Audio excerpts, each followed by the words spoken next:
Assalomu alaykum azizlar. Ana bugun arabcha, turkcha, o'zbekcha darsimizni boshladik. Bularni yodladingiz deb o'ylayman. Bugun bismillah deb yana 4 ta harf o'rganamiz.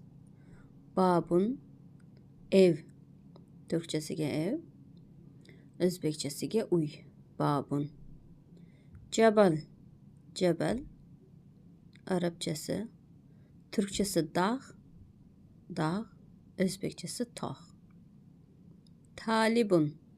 Talibun. Talibun o'quvchi.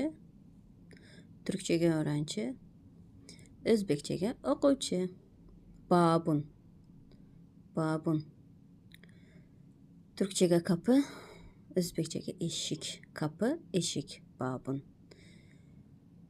Baytun. Jabalun. Talibun. Babun.